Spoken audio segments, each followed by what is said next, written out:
Today Whenever you're it's ready. the Music Real, and it's Music Means Business for me, and it's Pushworth Group for Money, and we have a very special guest with us today. We have Mr. Charlie Davis from Paradise Artists in Philadelphia right now. Charlie, how are you?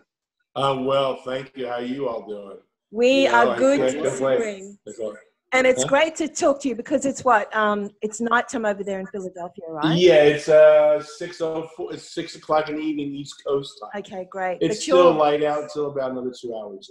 You're in your spring now, so it's quite nice. Oh yeah, we're going in. Yes, exactly. We're in May, going in our spring, going into summer soon. Yes. So we are going into our winter here, and it's probably warmer than your spring. Yes, I've had the pleasure of touring down there a number of times, and I've been there in the winter months and been there in the summer months. So I've been lucky enough to enjoy it all. So it's good. You know? Oh no, that's good. Well, look, we've got Charlie with us today because he's a long-time agent over in the States. He deals with iconic artists around the world. And Manny had the pleasure of working with him on the Slim Jim Phantom tours, which we were supposed to have here in June this year, but obviously it's not happening. Exactly. So we wanted to check in with you, Charlie, first of all, to see how you were going, you and your family were going over there in this crazy time. Right. You know, we're all doing good in our offices. All our people are safe and healthy. My family's safe and healthy. All their families are safe. All our agents, and we've been knocked wood, as they say. Thank God, everybody's safe and sound. We're not in any of our offices because the offices in California are closed because of stay-at-homes going on, and our office in New York is the same way. But one of the agents goes in once in a while, and so you can do it. We're all working from home, so it's thank God for Zoom and all these other things that we can. Keep everything rolling, So. And when you say working, there's no actual bookings. It's all about postponing and rescheduling now. Yeah, it's actually, that's 100%. But it's ironic. I have a band which I'm sure you heard of, called Asia, featuring John Payne, and we just confirmed a date on Monday or Tuesday of this week for June 27 or 28. Can't remember which one it was, in Texas, in Grapevine, Texas, by Dallas. Dallas is opening up and doing shows. I mean, Texas is, I should say. So, who knows? Let's hope it all happens. That's the big thing. So we've got restrictions here. So from tomorrow, our pubs and clubs can open for 10 people. Then in June 20, then 100 in July. So Texas doesn't have that restriction. Apparently not, because it's a festival. It's a festival too. That's my goodness. The amazing part. It's a festival. Yeah. Go Texas. Go Texas. That's right. I mean, as they say, it can come back to bite them in the what. So but right now they're going for it. And other states, like you said, you hit it on the head. We're moving everything around. All the tours are moving. The weekend dates are moving. The one-off dates, the tours are moving. And it's harder with moving ground-routed tours because we moved one of our tours. It's called the Happy Together Tour. It's a 60s tour with bands, the Turtles and Three Dog Night and the Association, the Vogues. I mean, I don't know if they all were big acts down there. The Cowsills, and who's the other one? Oh, and Mark Lindsay of Party Red Raiders. And that one's a ground routed tour with the buses and trucks. So it was supposed to start June 2nd. No, May 30th in Florida. So we had to move all the stuff in June. We moved to September and some October. And then the West Coast leg, which was supposed to be in July, we just canceled that and are going to just do it next year on the tour. We just said we just can't do it. And then August right now is still hanging in there. A few dates have canceled. And if they cancel now, we're not going to be able to move. We'll just do what we have left in August. Hopefully we can route it, and we'll do September and October. And hopefully they stay in. But it's moved so many times. I mean, we originally moved June to the end of July. Then we had to move it out of there. So it's been, I don't have much here now. As it is. when I'm getting grayer every day. You know, who so would want to be an agent in this time? You wouldn't want to be. There's nothing coming in, and it's nothing. It's all going nothing out. coming into the books, right? Yeah. And we're lucky. We've been blessed that we've been able to keep all our people on payroll. So well done. we'll see. Hopefully, we'll keep it going. So that's the main thing. Everything's crossed. Fingers are crossed, you know. Manny. Thank you, God. You know. So yeah, we're hoping so. But it's been I don't want to say a nightmare, but it's not been a fun time. No, we not at all. Charlie. Yeah, well, you know, we had to move. You know, Manny knows how we had to move around. You know, Slim Jim. We worked so hard to get it all done, Slim Jim Fandom, and we had to move it all. Moved and got it all done, set up really nice, and now it can't happen. So I guess we're talking about making it work for next year.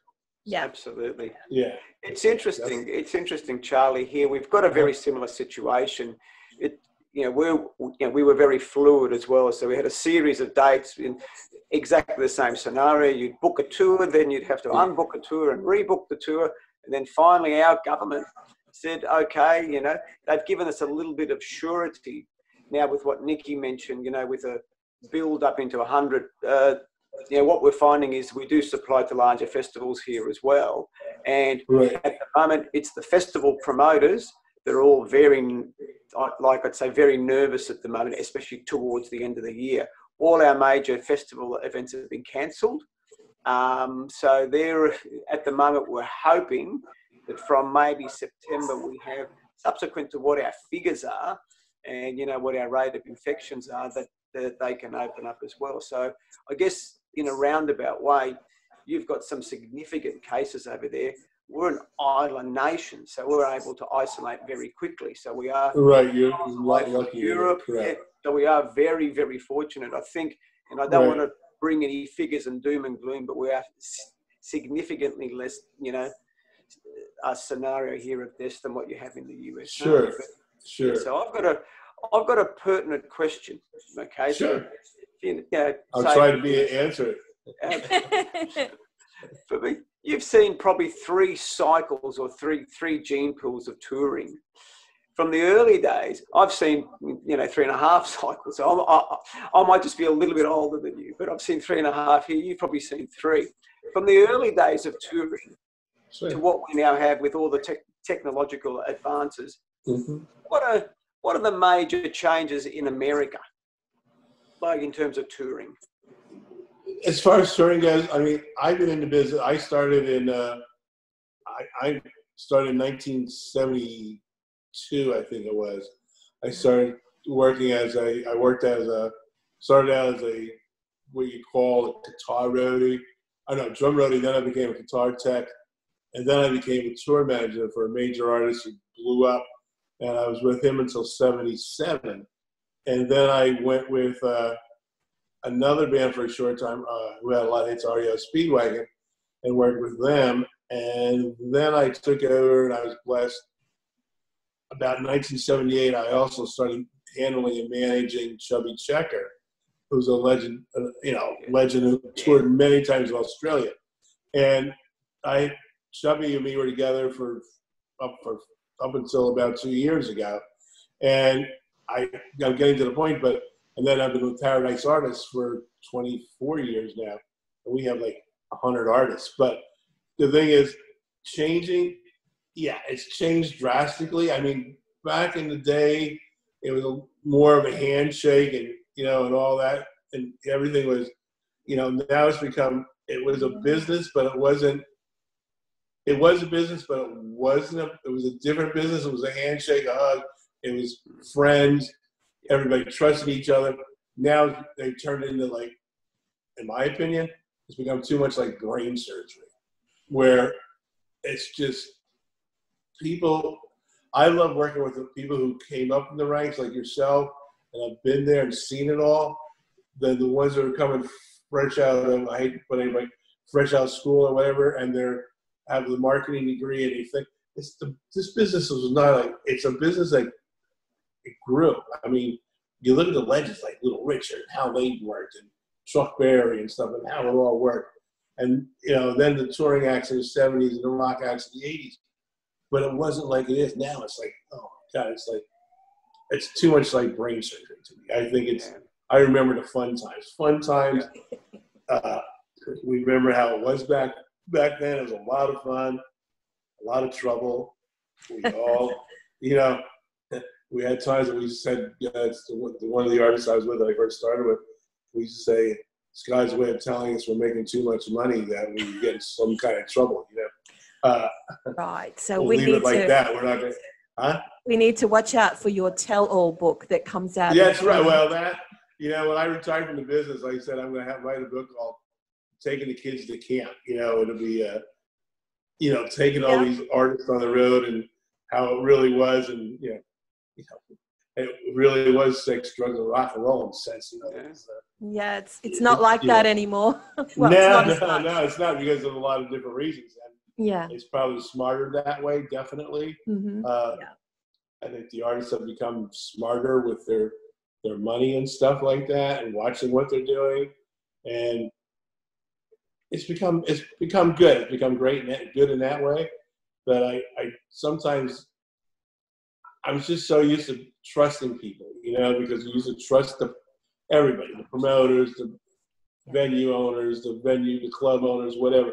You trusted them all, and you didn't feel like you had to keep worried about, is the money going to be good? Is the guy going to pay us? I'm a trustworthy, so I grew up trusting people with it, Hopefully it's still like that, but sometimes it's like, oh man, and now this hits us, and how many of us whoever would have dreamt about this for anything, not even in our business. There's no way. There's no way. Nothing ever showed this could have happened, no way, So how long do you think it will take us realistically as an industry worldwide to fully recover back to where we were at the beginning of March?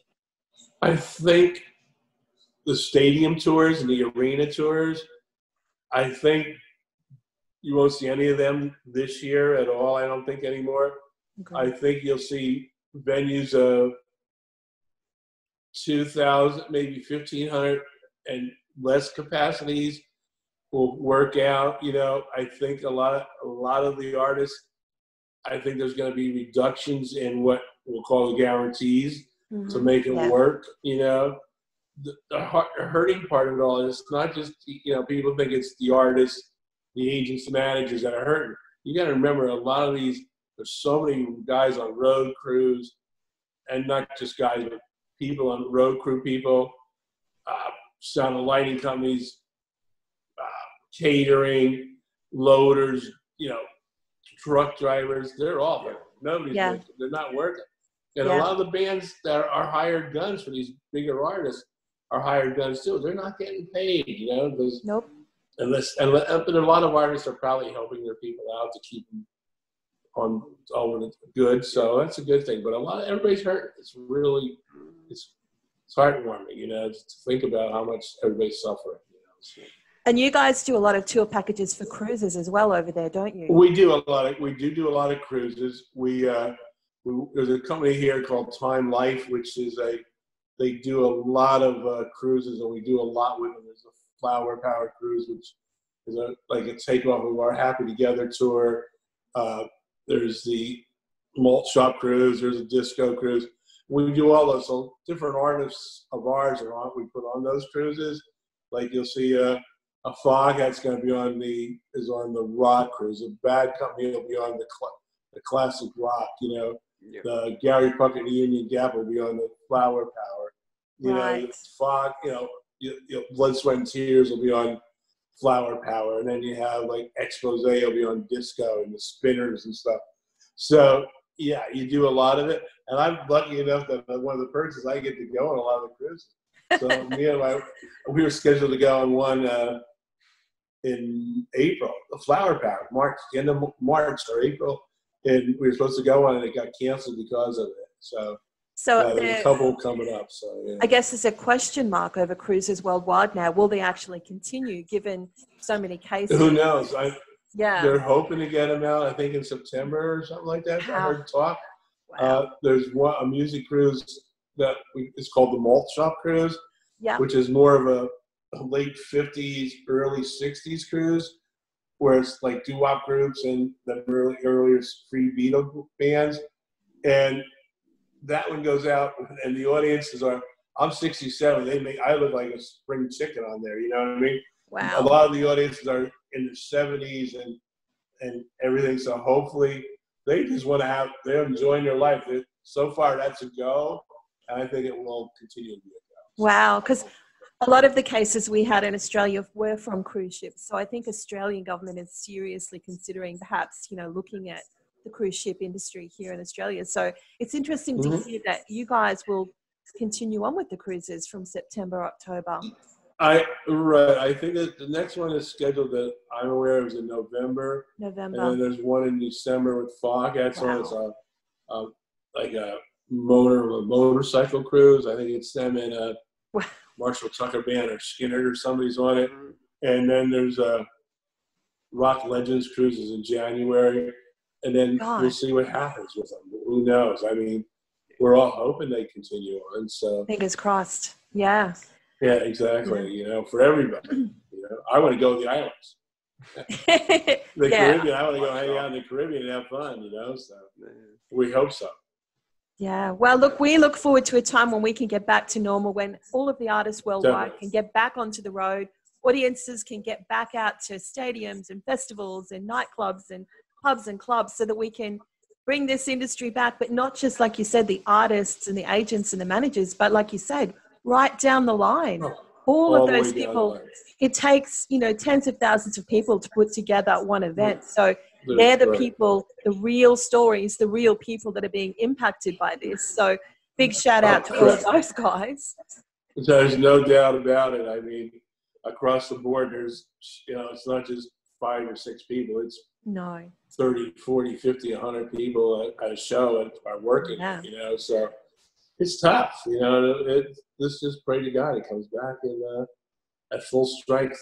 Hopefully there's a vaccine found and everybody listens and we make it through it, We can get back to business. Getting back and back to having fun, Yeah. Booking dates instead of moving dates, Exactly. Well, Charlie, it's been so good to finally meet you and have a chat. You too, definitely. And we can't wait to basically get the Slim Jim Phantom back on the road again for next year and deal with you. But look, in the meantime, please take care over there. You are, even though you're going into summer, you have got, I guess, a lot more cases than we do. So you and your family take care over there. And I guess we will talk to you next time. And look, everyone, it was such a great pleasure to talk to Charlie from Paradise Artists. And keep a lookout for all of his artists and all the tours as they go around the world. And we'll see you guys very soon. See you, Charlie. Thanks, Charlie. See you all. Take care. Cheers. Talk to you